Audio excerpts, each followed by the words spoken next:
சுசக்ர வரதாச்சாரியம் சுத்த சத்வ குருத்தமம் ஸ்ரீநிதி ராகவம் வந்தே ஹ்யபார கருணாகரம். படிகொண்ட கீர்த்தி இராமாயணம் என்னும் பத்தி வெள்ளம் குடிகொண்ட கோயில் இராமானுசன் குணம் கூறும் அன்பர் கடிகொண்ட மாமலர்த்தாள் கலந்துள்ளம் கனியும் நல்லோர் அடிகண்டு கொண்டுகந்து என்னையும் ஆளவர்க்கு ஆக்கினரே. கூஜந்தம் ராமராமேதி மதுரம் மதுராட்சரம் ஆருஹ்ய கவிதாசாகாம் வந்தே வால்மீகி கோக்கிலம். கற்பார் இராமபிரானையல்லால் மற்றும் கற்பரோ புற்பா முதலா புல்லெரும்பாதி ஒன்றின்றியே நற்பால் அயோத்தியில் வாழும் சராசரம் முற்றவும் நற்பாலுக்கு உய்த்தனன் நான்முகனார் பெற்ற நாட்டுளே. ஸ்ரீ சங்கரா தொலைக்காட்சி நேயர்கள் அனைவருக்கும் நமஸ்காரம். ஸ்ரீ ராமாவதார வைபவம் என்ற இந்த நிகழ்ச்சியின் வாயிலாக இன்று தொடங்கி 5 நாட்களுக்கு ஸ்ரீமத் ராமாயணத்தின் 7வது காண்டமான உத்தர காண்டத்தின் சாரத்தை 5 எபிசோடுகளாக நாம் அனுபவிக்க உள்ளோம். இப்போ வித்தவுட் ஃபர்தர் டிலே உத்தர காண்டத்தின் முதல் சர்க்கம் முதல் ஸ்லோகம் பிராப்த ராஜ்யஸ்ய ராமஸ்ய ராட்சசானாம் வதே கிருதே ஆஜக்முர் முனயஸ் சர்வே ராகவம் அபிநந்தித்தும். ஸ்ரீ சீதாராம பட்டாபிஷேகம் இனிதே நிறைவேறிவிட்டது. ராவண வதமெல்லாம் ஆனது. இப்போது திவ்ய தம்பதியாக சீதாராமர்கள் ஆனந்தமாக அயோத்தியிலே எழுந்துருளி இருக்கிறார்கள். ராம ராஜ்யத்துல மக்களெல்லாம் சந்தோஷமாக வாழ்ந்து கொண்டிருக்கிறார்கள். அப்போதுதான் ராமனை வாழ்த்துவதற்காக, ராமனுக்கு பல்லாண்டு பாடுவதற்காக பல முனிவர்கள் ராமனுடைய சபைக்கு வந்தார்களாம். அந்த முனிவர்களின் வரிசையை வால்மீகி முனிவர் பட்டியலிட்டு நமக்கு வழங்குகிறார். கிழக்கு திசையிலிருந்து கௌசிகர், யவக்ரீதர், கார்கியர், காலவர் உள்ளிட்ட முனிவர்களும், தென் திசையிலிருந்து அகஸ்தியர், அத்ரி, ஆத்ரேயர் உள்ளிட்ட முனிவர்களும், மேற்கு திசையிலிருந்து மிருகண்டு, தௌமியர், ரௌத்ரேயர் உள்ளிட்ட முனிவர்களும், வடக்கு திசையிலிருந்து காஷ்யபர், விஸ்வாமித்ரர், கௌதமர், பரத்வாஜர் உள்ளிட்ட முனிவர்களும் ராமனை சந்திக்க வருகிறார்கள். அந்த ரிஷிகளின் வருகையை கண்ட ராமபிரான், மன்னனாகிய சக்கரவர்த்தியாகிய அந்த ராமபிரான் தன்னுடைய சிம்மாசனத்தில் இருந்து எழுந்தான். ரிஷிகளை வரவேற்றான். உயர்ந்த ஆசனம் அளித்து அதிலே அவர்களை அமர வைத்தான்.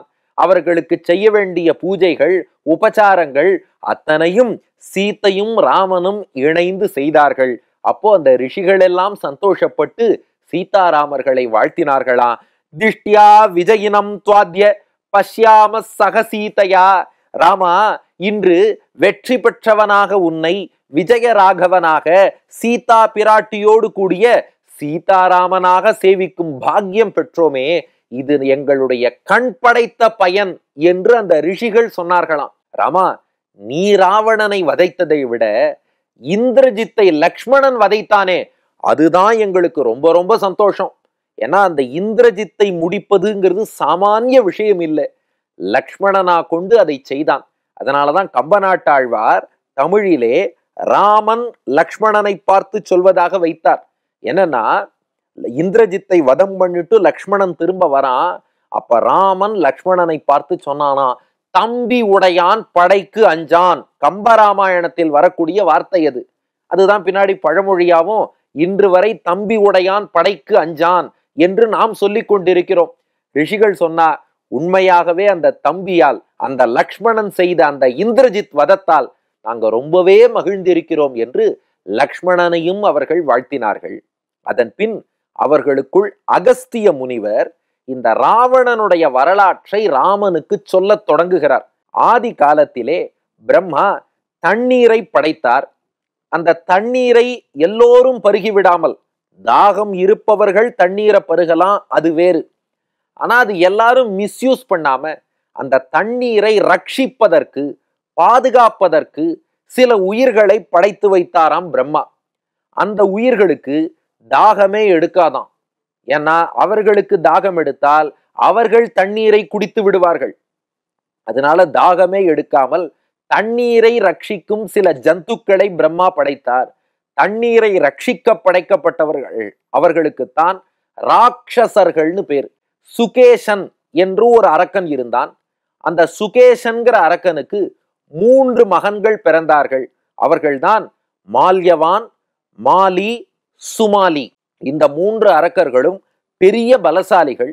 அவர்களுக்கு பலம் அதிகரித்தவாறே தேவர்களை போய் தாக்க வேண்டும் என்ற எண்ணம் ஏற்பட்டது. அதனால இந்த மால்யவான், மாலி, சுமாலி மூவரும் தேவர்களை எதிர்த்து போர் புரிந்து தேவர்களை தாக்கி துன்புறுத்தினார்கள். இவர்கள் அடிக்கிற அடி தாங்காமல் தேவர்கள் அத்தனை பேரும் நாராயணன் திருவடிகளிலே சரணாகதி செய்தார்கள்.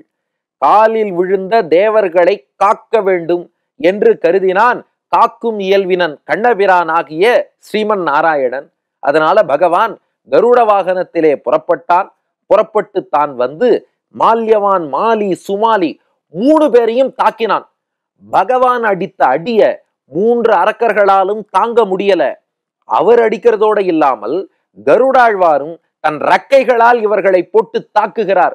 அடி தாங்க முடியாமல் மால்யவான், மாலி, சுமாலி மூவரும் போர்க்களத்திலிருந்து புறமுதுகிட்டு ஓடினார்கள். புறமுதுகிட்டு ஓடுபவரை அடித்தார் பெருமாள். அப்போ அந்த மால்யவான் யோசித்தானா, இது போர் தர்மமா? புறமுதுகிட்டு ஓடிட்டான்னா அதுக்கப்புறம் அவனை அடிக்க கூடாது, காலில் விழுந்தவனை அடிக்க கூடாது. இப்படி நிறைய விஷயங்கள் இருக்கு. சிவிலியன் பீப்புளை அடிக்க கூடாது, இன்னொருவரோடு போரிடுபவரை அடிக்க கூடாது, அடிக்க போகும்போது கண் சிமிட்டிட்டான்னா அவனை அடிக்கப்படாது, எவ்வளவோ சொல்வார்கள். புறமுதுகிட்டு ஓடுறவனை அடிக்கிறாயே. நாராயணனை பார்த்து மால்யவான் கேட்கிறான், நாராயணான ஜானீஷே க்ஷத்ர தர்மம் புராதனம் அயுத்த மனசோபீதான் அஸ்மான் ஹங்சி யதேதரஹா. ஏண்டா, உனக்கு போர் தர்மம் தெரியாதா நாராயணா? புறமுதுகிட்டு ஓடுபவரை அடிக்கிறாயேன்னு கேட்டான். நாராயணன் சிரித்து கொண்டே கருட வாகனத்தில் பறந்து வந்து அடித்து கொண்டே பதில் சொன்னானா, ஏ மால்யவான், நான் என்ன போர் வீரனாடா? நான் போர் வீரனாக இருந்தால் தானே போர் தர்மத்தை பின்பற்ற வேண்டும். நான் நாராயணன், எனக்குன்னு நாராயண தர்மம்னு ஒண்ணு இருக்குன்னா. அரக்கர்களே கேட்டுக்கொள்ளுங்கள், நாராயண தர்மம் என்னன்னா சரணாகத ரக்ஷணம். சரணம்னு ஒருத்தன் என் காலில் விழுந்துட்டான்னா அவன் கேட்கும் நன்மையை நான் அவனுக்கு செய்தே தீருவேன். தேவர்கள் உங்களால் ஆபத்துன்னு என் காலில் விழுந்துட்டா, அதனால் நீ எங்கே ஓடினாலும் உங்களை துரத்தி துரத்தி நான் அடிப்பேன். இதுதான் நாராயண தர்மம். மால்யவான், சுமாலி 2 பேரும் மன்னிப்பு கேட்டு கீழே பாதாள லோகத்துக்கு போயிட்டா. இந்த மாலி அவன் திருந்தல. அந்த மாலியை வதம் செய்தான் நாராயணன். மாலி அங்கேயே மாண்டு போனான். சுமாலியும் மால்யவானும் பாதாள லோகத்துக்கு பகவான் திருவடிகளே கதி என்று விழுந்து மன்னிப்பு கேட்டு பாதாளத்துக்கு சென்று விட்டார்கள்.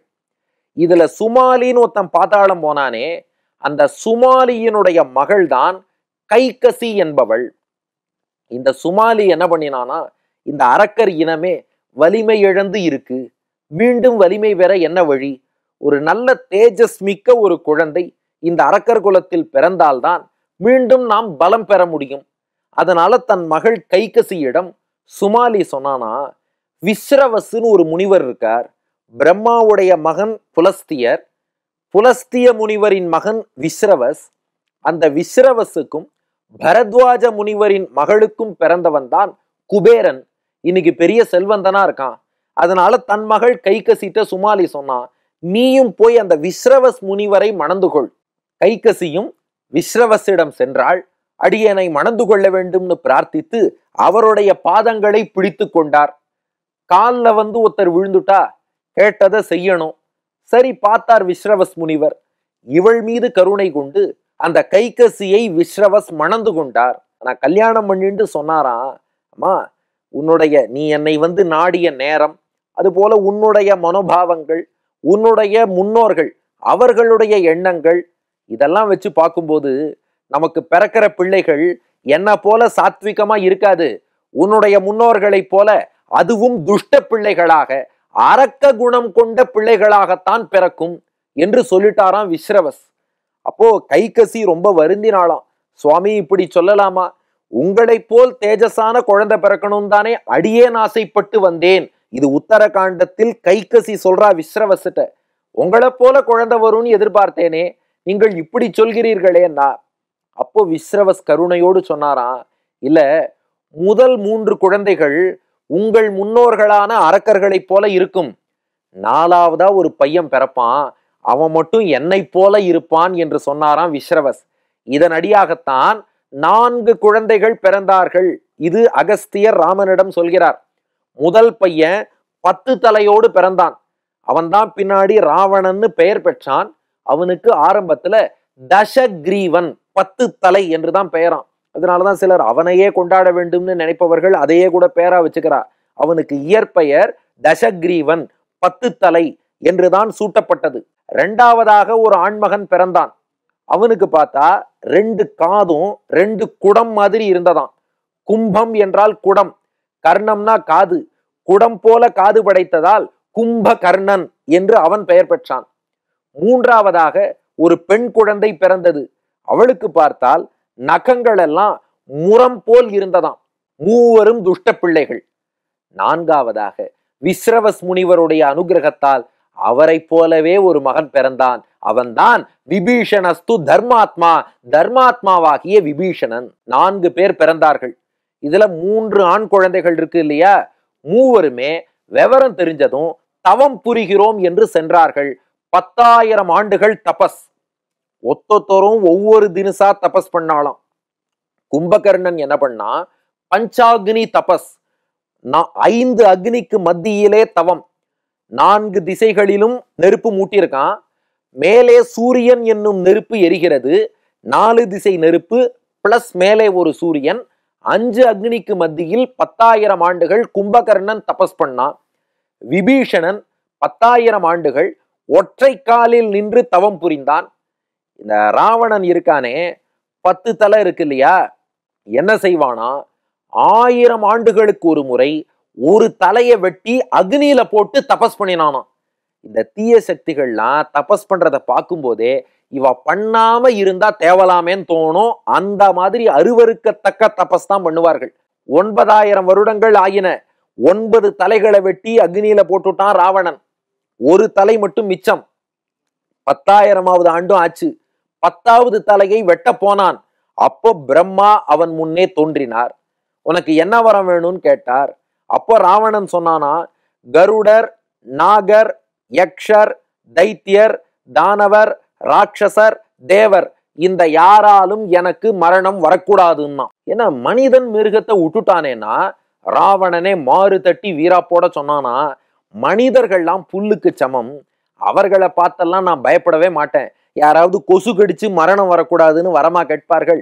அது போல மிருகங்கள்லாம் தாழ்ந்த பிறவி, ஈன பிறவி, அதுக்கெல்லாம் நான் கவலைப்பட மாட்டேன். இவர்களால் எனக்கு மரணம் வரக்கூடாது என்று கேட்டான் ராவணன். பிரம்மா அத்தையும் கொடுத்தார். அத்தோடு நினைத்த நேரத்தில் நீ நினைத்த வடிவத்தை எடுத்துக்கொள்ளலாம், அந்த வரத்தையும் கொடுத்தார். ஏன்னா தபஸ் பண்ணியிருக்கானே, அதற்கு பலன் நினைத்த வடிவம் எடுக்கலாம்னு வரம் கொடுத்தார். 3வதாக வெட்டி போட்ட தலைகள் எல்லாம் உனக்கு மீண்டும் முளைக்கும். இனி யார் உன் தலையை வெட்டினாலும் கூட அது மீண்டும் முளைக்கும். அப்படி 3 வரங்கள். அடுத்து விபீஷணன்ட்ட வந்தார் பிரம்மா. உனக்கு என்னடா வரம் வேணும்னார். அவன் கேட்டான் ஒரு வரம். என் வாழ்க்கையில எவ்வளவு கஷ்டம் வந்தாலும், உயிரே போற ஆபத்து வந்தாலும் தர்மத்தில் இருந்து மட்டும் என் மனம் விலகக்கூடாது. இதுதான் முதல் வரம். 2வது வரம், பிரம்மாவே உங்கள் பெயரில் உள்ள பிரம்மாஸ்திரத்தை எப்படி பயன்படுத்த வேண்டும் அதையும் உபதேசம் செய்யுங்கள்னு 2 வரம் கேட்டான். பிரம்மா பார்த்தார், சந்தோஷமாக வரம் கொடுத்தார். வாழ்க்கையில எவ்வளவு கஷ்டம் வந்தாலும் நீ தர்மத்தில் இருந்து விலக மாட்டாய். அடுத்து நீ பிரம்மாஸ்திரம் எப்படி பயன்படுத்தணும் மந்திரம் நானே சொல்லித்தரேன்னு சொல்லி வைத்தார். 3வதாக தாமே முன் வந்து நீ சிரஞ்சீவியாக இருப்பாய்னு ஆசீர்வாதம் பண்ணினார். இப்ப 3வதா நம்ம கும்பகர்ணன். அவன் நிக்கிறான். அவனை பார்த்ததும் பிரம்மாவே பயந்துட்டார். இவன் ஏதோ பெரிய வரம் தான் கேட்க போறான். சரஸ்வதி தேவியை அழைத்தார். இவன் நாக்குல போய் உக்காரு, நாக்க ட்விஸ்ட் பண்ணி விட்டுடுன்னார். சரஸ்வதியும் போய் உக்காந்துட்டா. கும்பகர்ணன் நிர்தேவத்துவம்னு கேட்க போனானோ. நிர்தேவத்துவம்னா தேவர்களே உலகில் இருக்கக்கூடாது, அழிந்து போகணும், நிர்தேவத்துவம்னு கேட்க போனா. சரஸ்வதி ட்விஸ்ட் பண்ணினா நித்ரேவத்துவம்னு கேட்டுட்டான். நித்ரைனா தூக்கம், நித்ரேவத்துவம்னா ஓகே ததாஸ்தூன்ட்டார் பிரம்மா. தூங்குடான்னார். அப்படியே தூங்க ஆரம்பிச்சுட்டானா கும்பகர்ணன். இப்படி வரங்களை பெற்ற ராவணன் கர்வம் அதிகரித்து அதுவரை குபேரன் ஆட்சி செய்த இலங்கையை அவன்டேந்து தட்டி பறித்தான். குபேரன் அப்புறம் கைலாசம் போனான். அங்கும் போய் குபேரனோடு போர் புரிந்து அவனுடைய புஷ்பக விமானத்தை தான் எடுத்துக்கொண்டான் ராவணன். இப்படியெல்லாம் ஆட்சி செய்து வந்தான். ராவணன் தானும் அசுர சிற்பியான மயனுடைய மகள் மந்தோதரி, நாம பொதுவா மண்டோதரின்னு சொல்லிடுவோம், அவளுக்கு மந்தோதரின்னு பேரு. அந்த மந்தோதரியை சந்தித்தான். பார்த்த இடத்திலேயே அக்னி மூட்டினான். அவளை கல்யாணம் பண்ணி கொண்டான். ராவணனுடைய மாமனாரான மயன் கல்யாணத்துக்கு ஏதாவது சீதனம் தரணுமே, அதற்காக தான் செய்த ஒரு சக்தி ஆயுதம் அதை ராவணனுக்கு அளித்தான். இந்த சக்தி ஆயுதம் மயன் கொடுத்ததைத்தான் 6ஆம் நாள் போரில் லக்ஷ்மணன் மீது ராவணன் ஏவ, அதனால் லக்ஷ்மணன் மயங்கி விழ ஹனுமான் மருந்து மலை, சஞ்சீவினி மூலிகை உள்ளடக்கிய மலையை கொண்டு வந்து லக்ஷ்மணனை காத்தாருங்கிற வரலாறு யுத்த காண்டத்திலே நீங்கள் கேட்டீர்கள். அந்த சக்தி ஆயுதம் எதுன்னா இந்த மந்தோதரியை மணந்து கொள்ளும் போது மாமனார் மயன் கொடுத்தது. அதன் பின் கும்பகர்ணனுக்கு வஜ்ரஜுவாலை என்ற பெண்ணை பார்த்து கல்யாணம் பண்ணி வச்சான் ராவணன்.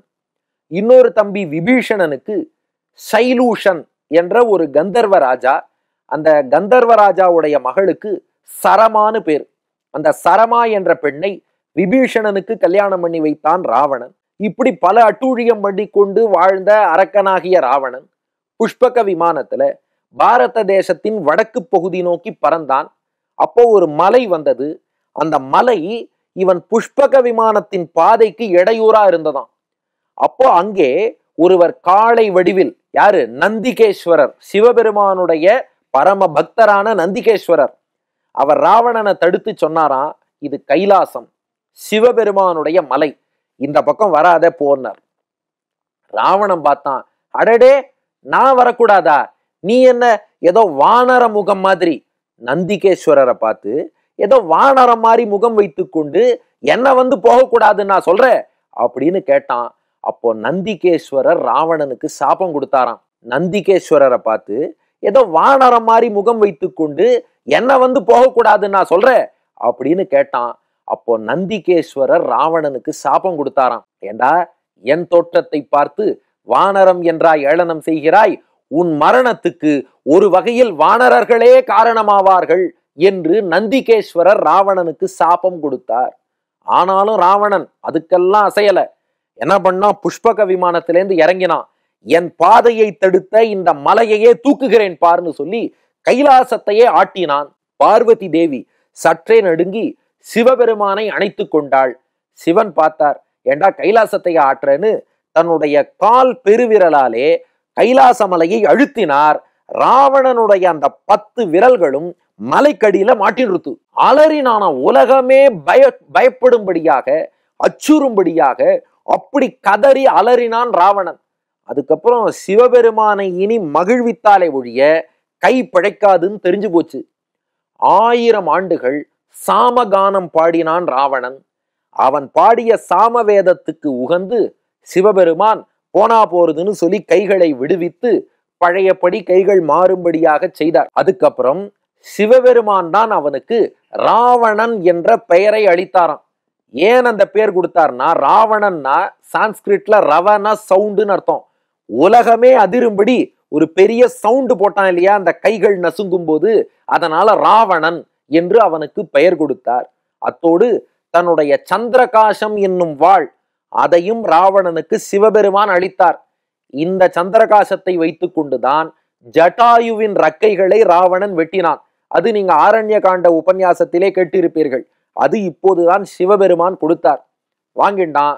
அவன் அதுக்காகலாம் திருந்தல. அவன் அடுத்து போகும் இடத்தில் எங்கெல்லாம் பெண்கள் இருப்பார்களோ அவளெல்லாம் போய் அபகரித்தல். அதுலேயும் நாக கன்னிகை, ராட்சச கன்னிகை, அசுர கன்னிகை, மனித கன்னிகை, யக்ஷ கன்னிகை, தானவ கன்னிகை, யாரையுமே விடல, எல்லாரையும் அபகரித்து வந்தான். இது கம்பநாட்டாழ்வார் கம்பராமாயணத்துல யுத்த காண்டத்திலே சுந்தர காண்டத்திலும் தெரிவிக்கிறார். என்னன்னா, அங்க வீதி வீதியா இருக்குமா, இதெல்லாம் அரக்கியர் வீதி, இதெல்லாம் யக்ஷியர் வீதி, அப்படியெல்லாம் பெண்களை அபகரித்து வந்தான். அதனால அந்த பெண்கள்லாம் இவனுக்கு சாபம் கொடுத்தார்களாம். பெண்ணால் தான் உனக்கு மரணம் ஏற்படும் என்று சாபம் கொடுத்தார்கள். அது மட்டும் இல்ல, சூர்பனகை இருக்காளே தங்கை, அவள் கணவன் வித்யுஜிஹ்வனை ராவணனே ஒரு போர்ல கொன்னுட்டான். சூர்பனகை சொன்னா, என் கணவனையே கொன்னுட்டியேன்னா, ராவணன் சொன்னான், நோ ப்ராப்ளம், நம்முடைய ஒன்றுவிட்ட சகோதரர்கள் கரண் தூஷணன் போன்றோர் ஜனஸ்தானத்தில் உள்ளார்கள். அவ ஆதரவுல அங்கே போய் வாழ்ந்து கொண்டு சூர்பனகையை அங்கே அனுப்பி வைத்தான். இந்த தாய் 8 அடி பாஞ்சா குட்டி 16 அடி பாயும் என்பார்களே, அதுபோல இந்த ராவணனுடைய மகன் மேகநாதன் இருக்கானே, அவன் என்ன பண்ணா, நேரா தேவலோகத்துக்கு போனான். இந்திரனை எதிர்த்து போர் புரிந்தான்.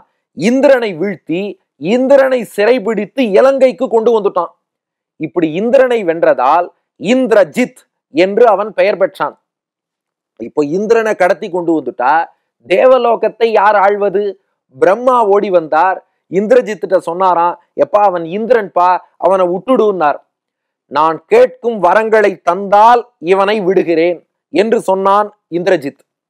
என்ன வரம் வேணும்னு கேட்டார் பிரம்மா.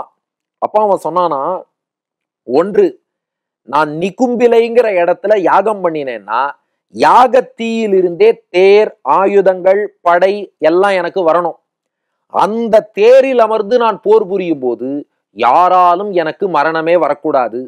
ஒருவேளை அந்த யாகத்தை யாராவது தடுத்து விட்டால் அப்ப வேணா எனக்கு மரணம் வரலாமே ஒழிய, நிகும்பிலையில யாகம் மட்டும் நான் பண்ணிட்டேன்னா அந்த போரில், அந்த குறிப்பிட்ட போரில் எனக்கு மரணமே வரக்கூடாதுன்னு சொல்லி வரம் கேட்டான். வேறு வழி இல்ல, இந்திரனை விடுவிக்கணுங்கிறதுக்காக அந்த வரத்தை பிரம்மா தந்தார். அதனாலதான் பாக்குறோம் யுத்த காண்டத்துல லக்ஷ்மணன் அந்த நிகும்பிலை யாகம் பூர்த்தியாகும் முன்பு யாகசாலையை தகர்த்து இந்திரஜித்தை லக்ஷ்மணன் முடித்தான் என்ற வரலாற்றையும் பார்க்கிறோம். அதனாலதான் அகஸ்தியர் சொல்றார், அந்த இந்திரஜித்தை அழிப்பதுங்கிறது தான் ரொம்ப கஷ்டம். இத்தனை வரலாறுகளையும் ராமபிரான்ட்ட அகஸ்தியர் சொல்லி, அந்த இந்திரஜித்தை அழிப்பது எவ்வளவு கஷ்டம், ராவணன் கும்பகர்ணனையும் நீ அழித்து லக்ஷ்மணனும் இந்திரஜித்தை அழித்திருக்கிறான் என்றால் இது எவ்வளவு பெரிய விஷயம் என்று சொன்னார் அகஸ்தியர். நம்ம எபிசோடும் பூர்த்தியாகும் நேரம் வந்துவிட்டது. இந்த இடத்துல முக்கியமான ஒரு கேள்வி ராமன் அகஸ்தியர்கிட்ட கேட்டான். என்னன்னா, ராமன் எவ்வளவு பெரியவன்கிறத காட்டுறதுக்காக இப்போ ராவணன் இந்திரஜித் பெருமையெல்லாம் அகஸ்தியர் சொல்லிட்டார். ராமனை யோசித்தான், இவர் திருவாயால இவா பேரெல்லாம் சொல்லணுமா, ஒரு நல்ல பக்தனை பத்தி சொல்ல வைக்கலாமேன்னு ராமன் ஆசைப்பட்டான். அதனால ராமன் சொன்னானா, இவர்கள்லாம் இவ்வளவு வலிமையாக இருக்கிறார்கள், நம்ம ஹனுமானுக்கு அவ்வளவு வலிமை இல்லையான்னு கேட்டான் ராமன். ஏதோ சுக்ரீவன்ட்ட மந்திரி போல் இருந்தாரே ஹனுமான், அவனுக்கு அவ்வளவு வலிமை உண்டா என்று கேட்டான் ராமன். அகஸ்தியர் சொன்னாராம், என்ன ராமா இப்படி சொல்லிவிட்டாய், ஹனுமானுக்கு இல்லாத பெருமையா? ராவணனை உனக்கு முன்பு இருவர் வீழ்த்தி இருக்கிறார்கள். ஒருவன் கார்த்தவீரியார்ஜுனன்கிற மன்னன், மற்றொருவன் வாலி. இந்த வாலி கார்த்தவீரியார்ஜுனன் இருவரை விடவும் ஹனுமான் தான் பலசாலி. சௌரியம், தாக்ஷ்யம், பலம், தைரியம், பிராஜ்ஞதா, நயசாதனம், விக்ரமஷ்ச, பிரபாவஷ்ச ஹனுமதி கிருதாலயாக. ஒரு வீரமாகட்டும், தீர பராக்கிரமமாகட்டும், தைரியமாகட்டும், உடல் வலிமையாகட்டும், புத்தி கூர்மையாகட்டும், நீதி சாஸ்திரத்திலே நிபுணத்துவமாகட்டும், அல்லது ஹீரோயிசம்னு சொல்லக்கூடிய சாகசங்களை செய்வதாகட்டும், வாக்கு வன்மை, இதிலெல்லாம் ஹனுமானை மிஞ்சியவர் யாருமே இல்லை என்று சொல்லி, ஏற்கனவே நாம் ஹனுமானுடைய வரலாறு அது ஒரு பகுதி பார்த்தால் கிஷ்கிந்தா காண்டத்தில் வரும். அதுபோல அங்க ஜாம்பவான் ஹனுமானுக்கு கிஷ்கிந்தா காண்டத்தின் நிறைவு பகுதியிலே நினைவூட்டுவதாகவும் நீங்கள் ஏற்கனவே பார்த்திருப்பீர்கள். அந்த ஹனுமானுடைய வரலாற்றை எல்லாம் அகஸ்தியர் ராமபிரானுக்கு எடுத்து சொல்லி, அதனால ஹனுமானை பொறுத்தவரை அவருடைய வலிமை என்பது யாருக்குமே கிடையாது, உண்மையில் அவ்வளவு பலசாலி ஹனுமான் என்று ஹனுமானுடைய பெருமைகளையும் சொல்லி புகழ்ந்து விட்டு, ஏன்னா இது ராமனுக்கு 2 விதமான ஆசை. ஒண்ணு, இவர் ராவணனை பத்தி பேசிட்டார், அந்த வாயால ஒரு பக்தனை பத்தி பேசட்டுமேங்கிறதுனால ஹனுமான் புகழை பேச செய்தான். ராமனுக்கு தெரியாமல் இல்லை, அவர் வாயால சொல்லட்டும். 2வது, தன் பக்தன் கதையை தான் கேட்டு மகிழக்கூடியவன் பகவான். அதனால ஹனுமானுடைய பெருமைகளை எல்லாம் விரிவாக அகஸ்தியர் சொல்ல அதை செவிகுளிர ராமன் கேட்டு மகிழ்ந்தான். அதன் பின் அகஸ்தியரும் மற்ற ரிஷிகளும் ராமனை வாழ்த்துவிட்டு புறப்பட்டார்கள். தொடர்ந்து ராமராஜ்யம் நடைபெறுகிறது. மேற்கொண்டு என்ன நடந்ததுங்கிறத அடுத்த பகுதியிலே காண்போம். நன்றி, வணக்கம்.